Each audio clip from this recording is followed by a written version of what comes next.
Sahabat, ini MCB 40 ampere, MCB 16 ampere, nggak nampak, udah hilang tulisannya.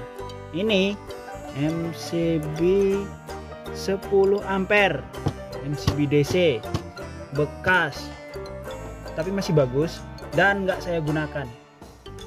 Bingung untuk apa,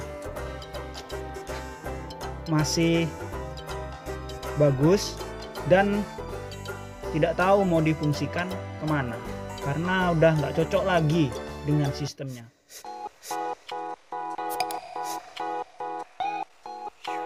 Halo sahabat sekalian, ketemu lagi di channel PLTS Sederhana. Kali ini saya akan membahas secara ringan, secara ringkas ya seputar MCB sahabat.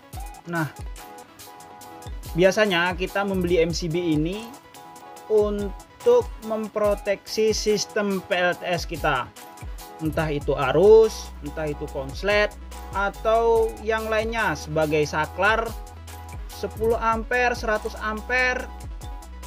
Biasanya membeli MCB seperti ini. Nah, MCB ini biasanya ada yang AC, ada yang DC, ada juga yang AC DC. Nah, kalau DC biasanya gambarnya di sini beda sama AC. Ada lambang min sama plus. Kalau AC nggak ada. Biasanya lambangnya L dan N. Nah, sahabat, jika kita membeli MCB ini perlu diperhitungkan ke depannya sahabat. Kenapa? Ketika kita membeli misalnya panel surya 100 WP atau 200 WP, nah MCB-nya berapa ampere? Ketika kita membeli aki misalnya atau baterai, MCB-nya berapa ampere?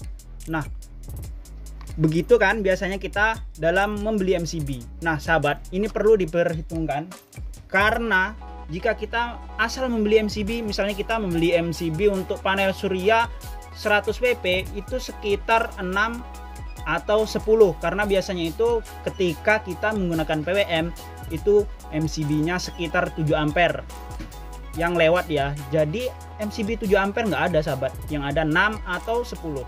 Anggap saja kita membeli yang 6. Ketika kita membeli panel yang 100 WP lalu kita membeli MCB hanya 6 ampere sahabat DC, harganya sekitar 80-an sahabat, yang merek TOMZN. Nah, nggak tahu bacanya gimana. Kita membeli untuk 100 WP, membeli yang 6 ampere.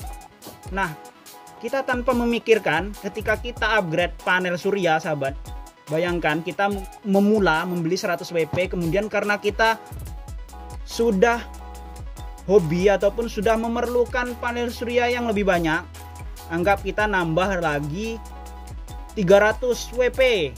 Yang pertama 1 lembar ditambah lagi 3 lembar jadi 4 lembar sahabat. Nah, bayangkan ini untuk apa sahabat? Yang 6 ampere tadi untuk apa gitu? Untuk saklar apa? Karena jika kita memasangnya juga memaksa, nggak sanggup dia sahabat. Yang misalnya tadi satu panel itu kita pasang 6 ampere, karena 6 kali 4 sudah 24 ampere sahabat, ya minimal 20 ampere lah. Ini untuk apa? Untuk saklar lampu saja, dan nggak bisa untuk saklar panel surya kita yang sudah 4 lembar tadi. Nah, makanya perlu diperhitungkan. Jadi sahabat, biasanya yang sering di-upgrade itu adalah 1 panel surya, 2 baterai sahabat, itu yang sering bertambah. Nah, yang menjadi patokan di sini yang perlu dipertimbangkan adalah kita membeli MCB ini, kita harus memperhatikan SCC kita, baik itu PWM, baik itu step down ataupun MPPT sahabat. Jadi kita fokus kita kepada MPPT-nya sahabat atau SCC-nya. Misal nih MPPT yang 40 ampere itu ya red chargernya sekitar untuk sistem 12 volt itu 520 watt ya kalau nggak salah. Jadi itu kalau kita menggunakan panel surya yang satu seri, misalnya di paralel semua, maksimalnya itu dengan voltase di 18,2 itu sekitar MCB-nya itu kalau dihitung sekitar 28 sekian ya. Jadi kita menggunakan MCB yang 30 ampere. Untuk sistem 12 volt menggunakan panel surya yang di seri semua sampai dengan memenuhi rate charger di 520. Walaupun kita menggunakan panel surya misalnya 600 WP, nanti yang keluar untuk ngecas aki juga cuman 520 watt saja. Jadi 30 ampere sudah mencukupi sahabat. Jadi jika kita berpatokannya kepada panel surya kita, misalnya kita awal mula nih beli panel surya 100 WP, kemudian kita membeli MCB 6 ampere. Nah, kemudian kita membeli MPPT yang 40 ampere. Ini sudah bisa berjalan sahabat ketika kita menggunakan mungkin aki basah, terus kita menggunakan panel surya yang 100 WP dan MPPT mungkin karena mikirnya nih, beli yang besar sekalian udah lumayan, nggak usah beli yang 10-20 ampere, beli langsung yang 40 ampere supaya nanti kedepannya enak gitu upgrade-nya. Nah, tapi kita ini ketika kita membeli MCB yang cuma 6 ampere sahabat, kedepannya ketika kita menambah PV, ketika kita menambah panel surya sahabat, MCB yang 6 ampere ini nganggur sahabat. Kenapa? Karena sudah tidak bisa mencukupi lagi arus yang lewat di sini. Maksimal atau minimal kita membelinya MCB ini ya sesuai dengan MPPT kita. Misalnya MPPT kita 30 ampere, ya bisa dihitung di jalur input PV-nya berapa misalnya.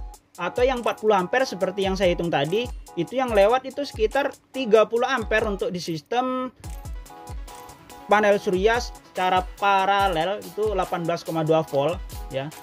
Jadi sekitar 30 ampere sahabat untuk MCB-nya ini.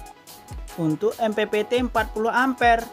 Nah, kadang kita mikir untuk apa beli MCB besar-besar? Ya itu sahabat, pentingnya ketika kita membeli MPPT sudah besar, panel surya sudah upgrade, baterai sudah upgrade, ini nggak laku yang 6 ampere tadi sahabat. Nah itu pentingnya sahabat. Begitu juga misalnya kita awalnya kita menggunakan aki basah sahabat, aki basah yang 50 ampere atau yang 100 ampere gitu. Kan kalau aki basah nggak boleh tuh dikuras menggunakan ceret yang tinggi, dikuras secara berlebih itu nggak boleh sahabat. Anggap saja kita awalnya itu ya untuk daya ringan misalnya, untuk inverter kecil misalnya. Jadi kita membeli MCB dari baterai itu beli MCB ya yang 20 ampere saja, ini sudah cukup. Pikirannya gitu sahabat. Tapi sahabat, coba sahabat bayangkan nih sahabat membeli inverter misalnya yang low frekuensi dengan daya yang 1000 watt misalnya.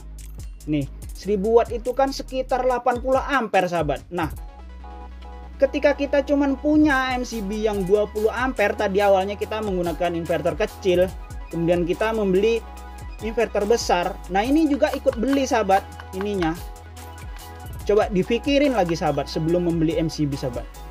Pikirkan lagi kita ke depannya tuh upgrade enggak, kemudian kita tuh nambah alat enggak, nambah part lagi enggak. Karena pasti ketika kita membutuhkan beban-beban lagi, pengen nambah lagi, atau misalnya ketika kita nambah panel surya baterainya kurang besar, ketika kita nambah baterai panelnya kurang besar, itu pasti kita nambah, apalagi banyak duitnya sahabat, pasti nambah.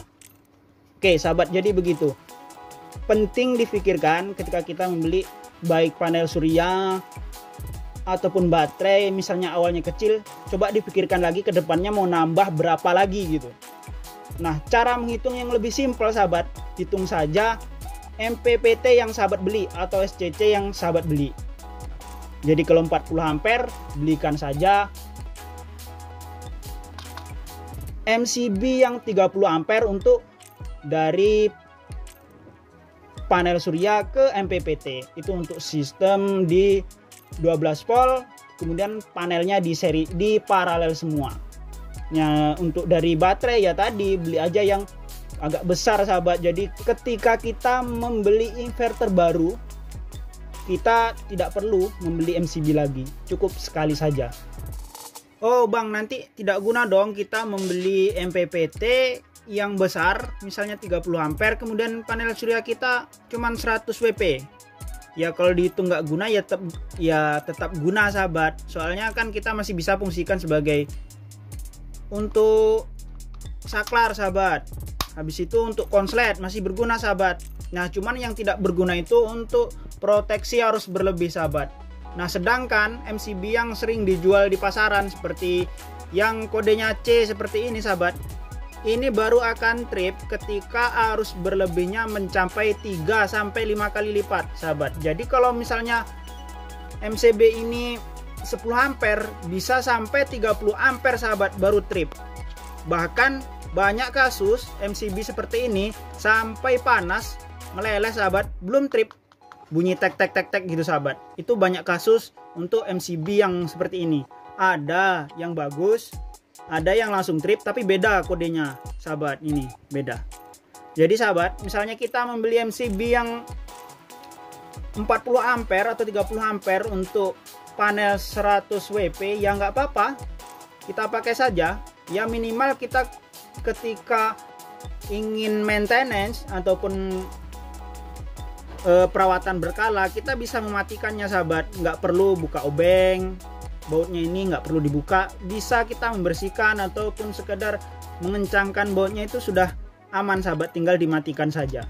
Nah saya rasa begitu sahabat sharing kali ini, semoga bermanfaat lah bagi sahabat semua, terutama yang pemula seperti saya ini, yang pemula menggunakan panel 100 WP, 200 WP, yang kemungkinan kedepannya pengen nambah lagi ataupun sekarang belum pengen. Jadi diniatkan sahabat membeli sesuai solar charger controller kita, SCC kita, baik MPPT ataupun PWM seperti yang kita hitung tadi.